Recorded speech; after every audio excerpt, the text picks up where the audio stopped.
Students, मैं Neeru Gupta, associate professor, department of chemistry, government MS college, Bikaner. Students, BSc part 1 के आप सभी स्टूडेंट्स फर्स्ट पेपर पढ़ रहे हैं, जिसकी हम फर्स्ट यूनिट को, फर्स्ट चैप्टर को, एटॉमिक स्ट्रक्चर को इस पूरे के पूरे लेक्चर सीरीज़ में कंसीडर किया गया है। और आज हमारे इस चैप्टर का लास्ट टॉपिक हम लेने जा रहे हैं और हमारा आज का टॉपिक है aufbau principle and electronic configuration of elements, अर्थात ऑफबाउ का सिद्धांत तथा तत्वों का इलेक्ट्रॉनीय विन्यास। ऑफबाउ प्रिंसिपल क्या है? हमने इससे पिछले लेक्चर में पाउली प्रिंसिपल और हुंस रूल पढ़ा था। उसी को और अच्छे से समझाने के लिए ऑफबाउ ने भी एक कंसोलिडेटेड रूल, एक संयुग्मित नियम दिया। और इस नियम से हम हमारी पीरियोडिक टेबल में जितने भी एलिमेंट्स हैं उन सभी का इलेक्ट्रॉनीय विन्यास लिख सकते हैं। क्या है ये सिद्धांत? इसके बारे में हम बात करते हैं। Aufbau is a German word which means to build up. Aufbau एक जर्मन शब्द है जिसका मतलब है बनना या तैयार होना। The gradual addition of electron in subshells on the basis of increasing energy gives rise to new element. किसी भी उपकोष में उसकी बढ़ती हुई ऊर्जा के क्रम में जैसे जैसे इलेक्ट्रॉन्स जुड़ते जाते हैं वैसे वैसे एक नया तत्व हमें प्राप्त होता जाता है। The principle of gradual addition of electrons to subshells to get element is called Aufbau principle. और इस तरह से एक तत्व को प्राप्त करने के लिए उसके सब शेल में एक एक करके इलेक्ट्रॉन्स के जुड़ने के सिद्धांत को ही ऑफबाउ का सिद्धांत कहा गया। अब हम कुछ एलिमेंट्स का कॉन्फ़िगरेशन और उसमें एक एक कर इलेक्ट्रॉन भरने के साथ किस प्रकार उपकोशों में इलेक्ट्रॉन्स का ग्रेजुअल एडिशन हो रहा है, हम 1 से लेकर 10 तक को देख लेते हैं। पीरियोडिक टेबल का सबसे पहला तत्व है हाइड्रोजन, जिसके पास सिर्फ एक इलेक्ट्रॉन है और उस इलेक्ट्रॉन को स्थान मिलता है 1s ऑर्बिटल में। तो उसका कॉन्फ़िगरेशन या उसका विन्यास होता है 1s1। हीलियम नेक्स्ट एलिमेंट है, 2 इलेक्ट्रॉन्स हैं, दोनों इलेक्ट्रॉन 1s में जाते हैं और हमें विन्यास 1s2 प्राप्त होता है। इसी तरह से लिथियम थर्ड एलिमेंट है, 1s2 में 2 इलेक्ट्रॉन भरने के बाद तीसरा इलेक्ट्रॉन 2s1 में जाता है। बेरिलियम में चौथा इलेक्ट्रॉन 2s2 में जाता है। बोरोन का जो 5वां इलेक्ट्रॉन है वो अब अगले उपकोष में जाएगा और अगला उपकोष होता है 2p1, अर्थात हमें जो विन्यास प्राप्त होता है वो है 1s2, 2s2, 2p1। इसी तरह से कार्बन में 2p2, नाइट्रोजन में 2p3, ऑक्सीजन में 2p4 और फ्लोरीन में 2p9 होने के बाद जब हमें नियॉन प्राप्त होता है तो हमारे 3 उपकोष पूरी तरह भर चुके होते हैं और ये होते हैं 1s2, 2s2, 2p6, यानी कि 6 और 2 8 और 2 10 के 10 इलेक्ट्रॉन पूरे तरह से भरे जा चुके हैं। Now according to the principle the orbitals are filled up with the electrons in the increasing of their energy. तो प्रिंसिपल के आधार पर या सिद्धांत के आधार पर हम ये कह सकते हैं कि ऑर्बिटल्स में या कक्षकों में इलेक्ट्रॉन्स का भरना उनकी ऊर्जा के बढ़ते हुए क्रम के आधार पर दिया जाता है। ये हमने इसका एक छोटा सा डायग्राम यहाँ पर लिया है। इस डायग्राम में आप देखिए हॉरिजॉन्टली या अगर हम ऊपर से नीचे देखें तो n1, n2, n3, n4, n5, n6, n7 और n8 तक के हमने प्रिंसिपल क्वांटम नंबर लिया है। और हम इस कक्षक में इस प्रिंसिपल के अनुसार अगर हम बाएं से दाएं देखें तो हमारा L = 0, L = 1, L = 2 और L = 3 हमें दिख रहा है। ये जो एरो चल रहे हैं फ्रॉम राइट टू लेफ्ट, उसमें आप देखिए सबसे पहले 1s ऑर्बिटल, उसके बाद 2s ऑर्बिटल, 2s ऑर्बिटल के बाद 2p, 3s, 3p, 4s, 4s के बाद पहले 4p नहीं आता, पहले आता है 3d, उसके बाद 4p, देन 5s, 5s के बाद आएगा 4d, फिर 5p, फिर 6s, 4f, 5d, 6p, 7s, then 5f, 6d, 7p, 8s continuously. इस तरह से ये ऑर्बिटल्स का बढ़ता हुआ ऊर्जा स्तर है और इसमें इन्हीं ऊर्जा स्तरों के आधार पर एक एक कर इलेक्ट्रॉन्स का भरना होता है। Now the Aufbau principle says that electrons will fill up the first 1s orbital first, then 2s, then 2p, 3s, 3p, 4s and respectively आगे ये सीरीज बढ़ती चली जाती है। ऑफबॉ प्रिंसिपल को समझाने के लिए एक और नियम हम पढ़ सकते हैं, वो है n+l rule. Aufbau principle is also depends on n+l rule. ये n+l नियम पर भी निर्भर करता है, जहाँ n उसकी मुख्य क्वांटम संख्या है और l उसकी द्विगंशीय क्वांटम संख्या है। किसी भी ऑर्बिटल की ऊर्जा को ज्ञात करने के लिए हम n+l रूल की सहायता लेते हैं। ये एक मूल रूल है, नियम है, जिससे हमें ऑर्बिटल्स का इंक्रीजिंग एनर्जी का या कक्षकों की बढ़ती हुई ऊर्जा का सीक्वेंस या क्रम ज्ञात किया जा सकता है। इस नियम के अनुसार दो बिंदु हमें ध्यान रखने हैं। The new electron will enter in that orbital where n+l has a minimum value. इस नियम के अनुसार आने वाला एक नया इलेक्ट्रॉन उस कक्षक में प्रवेश करता है जहां n+l का मान न्यूनतम होता है, और हम इसे यूं भी कह सकते हैं कि जिस कक्षक के लिए n+l का मान कम होता है उसकी ऊर्जा सबसे कम होती है। और इसका दूसरा बिंदु है, यदि n+l का मान दो कक्षकों के लिए समान हो तो और इलेक्ट्रॉन उस कक्षक में जाएगा जहां n का मान कम होगा, यानी कि उसकी ऊर्जा सबसे कम होगी। नियम बहुत अच्छा है, बहुत सारी चीज़ें हम इससे समझा सकते हैं, लेकिन फिर भी कुछ एक्सपेक्टेशंस, कुछ एक्सेप्शंस और या कुछ लिमिटेशंस हम कह सकते हैं इस सिद्धांत की हमें मिलती हैं। वो क्या है कि ये सिद्धांत transition elements, for example chromium, copper, silver या गोल्ड, इनके लिए लागू नहीं होता, क्योंकि यहाँ हाफ फिल्ड और कंप्लीटली फिल्ड अर्थात अर्धपूरित और पूर्ण पूरित कॉन्फ़िगरेशन, जिनकी की एक्स्ट्रा स्टेबिलिटी होती है, जिनका अतिरिक्त स्थायित्व होता है, जो हमने पिछले लेक्चर में भी पढ़ा था, यहाँ इस नियम से ऊपर हम हाफ फिल्ड या कंप्लीटली फिल्ड कॉन्फ़िगरेशन को कंसीडर करते हैं या उसको हम समझाने के लिए काम में लेते हैं। ये एक्सेप्शंस या अपवाद क्या है? कॉपर का अगर हम विन्यास देखें तो हमारे पास कॉपर का 1s2, 2s2, 2p6, 3s2, 3p6, 3d4 और 4s2 जाना चाहिए था। ये इसको हम उल्टा गलती से उल्टा लिखा गया है, तो आप इसमें करेक्शन देखें। कॉपर के लिए नीचे वाला विन्यास है, होना चाहिए था, इट शुड बी कि 3d9 4s2 होता, जबकि एक्चुअली जो कॉपर का विन्यास होता है वो 3d10 4s1 होता है। इस तरह से क्रोमियम के लिए आप ऊपर वाला विन्यास देखें जिसमें कि 3d4 4s2 होना चाहिए था, जबकि ये विन्यास 3d5 4s1 होता है।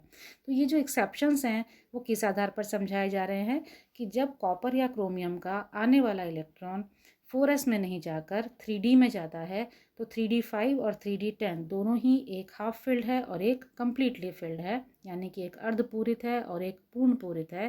तो उस विन्यास का जो कि अतिरिक्त स्थायित्व होता है, इसलिए इलेक्ट्रॉन उस सब उपकोष में जाता है जहां उसे ये अतिरिक्त स्थायित्व प्राप्त होता है। तो इस तरह से इन अपवादों को हम ऑफबॉ प्रिंसिपल के साथ हमें ध्यान रखना होगा।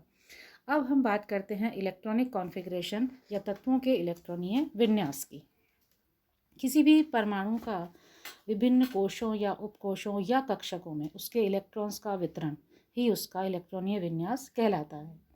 यदि किसी तत्व के परमाणु संख्या हमें पता हो तो ऑफबाउ नियम, पाउली सिद्धांत और हुंड के नियम के अनुसार उसका संपूर्ण इलेक्ट्रॉनीय विन्यास लिखा जा सकता है। यहाँ हमें कुछ नियम या कुछ बिंदुओं को कंसीडर करना है। वो बिंदु क्या हैं, अर्थात किसी भी परमाणु के इलेक्ट्रॉनीय विन्यास को लिखते समय हमें किन बातों का ध्यान रखना है। सबसे पहले, किसी उदासीन परमाणु में उपस्थित इलेक्ट्रॉन की संख्या उसके नाभिक में उपस्थित प्रोटॉन्स की संख्या के बराबर होती है।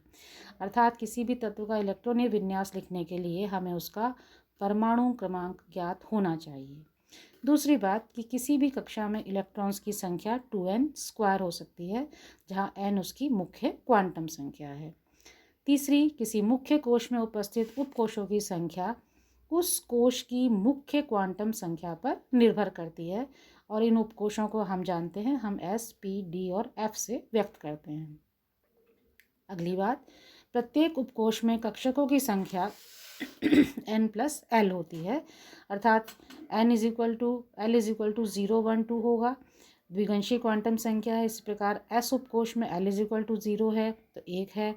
अकॉर्डिंगली हम इस तरह से f तक उपकोशों की संख्या ज्ञात कर सकते हैं। फिर प्रत्येक कक्षक में अधिकतम 2 इलेक्ट्रॉन होते हैं, यानी कि किसी उपकोश में इलेक्ट्रॉन की अधिकतम संख्या 4l+1 होती है, अर्थात S, P, D और F कक्षकों में इलेक्ट्रॉन्स की अधिकतम संख्या हमें प्राप्त होगी, वो होगी 2, 6, 10 और 14।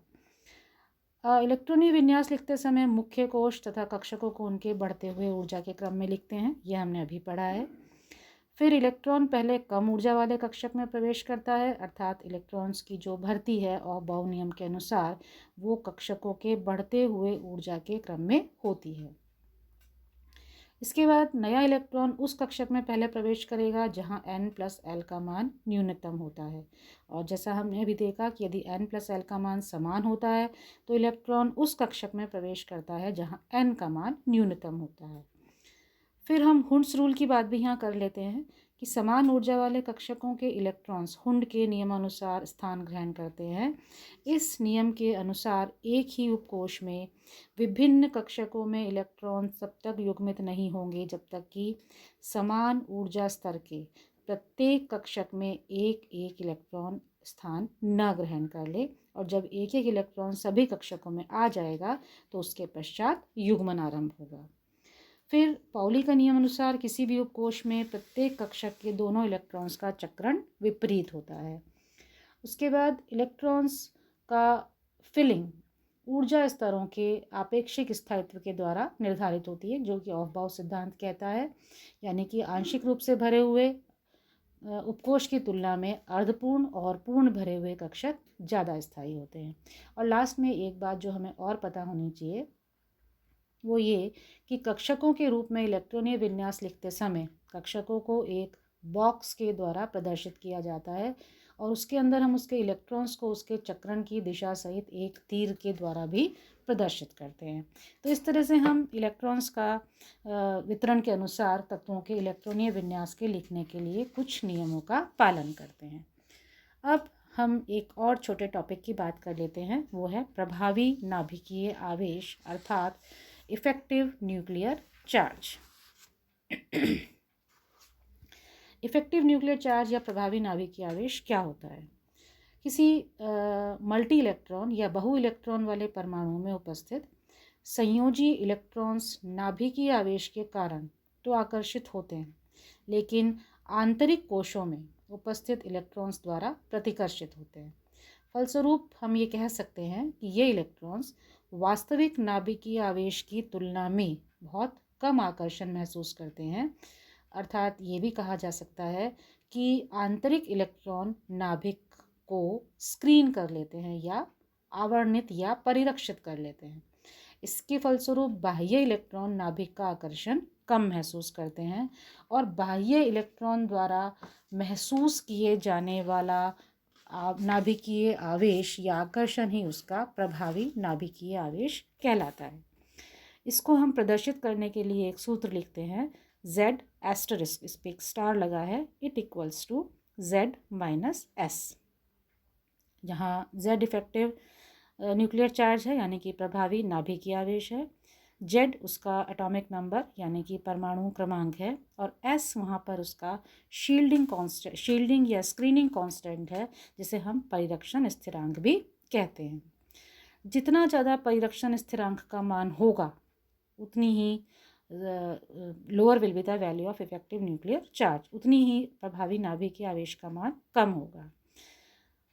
An electron in an atomic orbital does not experience the full charge, ये हमने अभी पढ़ लिया, क्योंकि उसकी बाह्य आंतरिक इलेक्ट्रॉन्स के द्वारा शील्डिंग हो जाती है या उसका परिरक्षण हो जाता है। और वास्तविक नाभिकीय आवेश और एक्चुअल एक्सपीरियंस यानी कि महसूस किए जाने वाले नाभिकीय आवेश का डिफरेंस या उसका अंतर ही उसके परिरक्षण स्थिरांक के बराबर होता है। अब परिरक्षण स्थिरांक यानी कि S किसी भी इलेक्ट्रॉन के लिए ज्ञात करने के लिए एक सूत्र दिया गया, उसका सूत्र स्लेटर द्वारा प्रतिपादित किया गया था, इसलिए हम इसे स्लेटर्स रूल भी कहते हैं। ये एक एम्पिरिकल फॉर्मूला है या एक मूलानुपाती सूत्र है, जहाँ किसी भी इलेक्ट्रॉन के लिए हम उसका इफेक्टिव न्यूक्लियर चार्ज या प्रभावी नाभिकीय आवेश ज्ञात कर सकते हैं। इस स्लेटर रूल में स्क्रीनिंग कांस्टेंट की कुछ वैल्यूज़ हैं। S का मान 0 होगा यदि इलेक्ट्रॉन जिसके लिए हम नाभिकीय आवेश निकालने जा रहे हैं। S का मान 0.30 होगा उस इलेक्ट्रॉन के लिए, उस S इलेक्ट्रॉन के लिए, और 0.35 होगा उस P इलेक्ट्रॉन के लिए जो कि सेम कक्षक में है। S का मान 0.85 होगा उन इलेक्ट्रॉन्स के लिए जो कि आंतरिक कक्षकों में उपस्थित हैं, और S का मान 1 होगा उन इलेक्ट्रॉन्स के लिए जो कि आंतरिक से भी अंदर वाले कक्ष में उपस्थित हैं। अब एक एग्जाम्पल लेते हैं। यदि हमें लिथियम का प्रभावी नाभिकीय आवेश निकालना है, तो लिथियम का कॉन्फ़िगरेशन हम लिख चुके हैं। 3 इलेक्ट्रॉन होते हैं, यानी कि इसका एटॉमिक नंबर है 1s2 2s1। मीन्स S यहाँ हम जब निकालेंगे तो 1s इनर ऑर्बिटल है और 2s आउटर मोस्ट ऑर्बिटल है। तो बाह्य कक्षक के लिए 2s के लिए S का मान 0 हो जाएगा, और 0.85 चूँकि इनर ऑर्बिटल है और उसमें 2 इलेक्ट्रॉन्स हैं, तो 2 इंटू 0.85 प्लस 0 इंटू 1 कैलकुलेट करने पर हमें मिलेगा 1.70। तो हम जब इसके 3 यानी कि 3 इलेक्ट्रॉन्स इसके पास चूँकि उपस्थित हैं, तो हम जब इसके परमाणु क्रमांक से इसका शील्डिंग कांस्टेंट माइनस करेंगे, डिफरेंस हमें मिलेगा 1.30, जो कि लिथियम का प्रभावी नाभिकीय आवेश कहलाता है। इसी तरह से हम सोडियम के लिए भी निकाल सकते हैं। यहाँ आप थोड़ा सा करेक्शन देख लीजिए। सोडियम का जो विन्यास लिखा गया है उसमें एक छोटी सी गलती है, वो है 1s2 2s2 देन 2p6 फिर 3s1 है। तो इसका इफेक्टिव न्यूक्लियर चार्ज निकालने के लिए 1s जहाँ 2 इलेक्ट्रॉन हैं, उसके बाद 2s2 और 2p6 यानी कि टोटल 8 इलेक्ट्रॉन हैं जो इनर ऑर्बिटल में हैं। तो हम 8 इंटू 0.85 करेंगे, 3s1 के लिए मान हो जाएगा 0, और नेक्स्ट टू इनर ऑर्बिटल चूँकि 1s2 है तो उसका 2 इंटू 1 होके जब हम कैलकुलेट करेंगे तो हमारे पास s की वैल्यू आएगी 8.8, जिसे हम 11 में से माइनस करके 2.2 प्राप्त करते हैं। तो इस तरह से हम किसी भी परमाणु का प्रभावी नाभिकीय आवेश ज्ञात कर सकते हैं, और इस प्रभावी नाभिकीय आवेश को ज्ञात करने के लिए कुछ इसके अनुप्रयोग भी हैं। वो अनुप्रयोग वैसे तो हमारे सिलेबस में नहीं है, लेकिन कुछ अनुप्रयोग जो आपकी टेक्स्ट बुक में दिए गए हैं वो आप एग्जाम्पल्स जब करके देखेंगे तो आपको ये स्लेटर नियम आसानी से समझ में आ जाएगा। तो स्टूडेंट्स, ये हमारे Aufbau principle, electronic configuration of element तथा प्रभावी नाभिकीय आवेश से संबंधित लेक्चर था, और इस लेक्चर के साथ ही जो आपकी फर्स्ट यूनिट का फर्स्ट चैप्टर है एटॉमिक स्ट्रक्चर, वो यहाँ पर आकर ख़त्म होता है। आई होप कि आपने जितने भी टॉपिक हमने इसमें पढ़े हैं, हिंदी मीडियम वालों के लिए भी और इंग्लिश मीडियम वालों के लिए भी, वो आपने बहुत अच्छे से समझे होंगे। और अब हम जब इसके बाद इसी यूनिट का नेक्स्ट चैप्टर स्टार्ट करेंगे तो वहाँ हमारे इन टॉपिक्स से कुछ बिंदुओं को हमें दोबारा भी पढ़ना होगा। तो आप इस चैप्टर को प्रॉपरली रिवाइज़ करें, और रिवाइज़ करने के बाद आप जब अपने नोट्स बनाएंगे तो आपको ये बहुत अच्छे से समझ में आ जाएंगे। तो हम अपने नेक्स्ट लेक्चर में नए लेसन के साथ आपसे फिर मिलेंगे, एंड तब तक के लिए थैंक्स।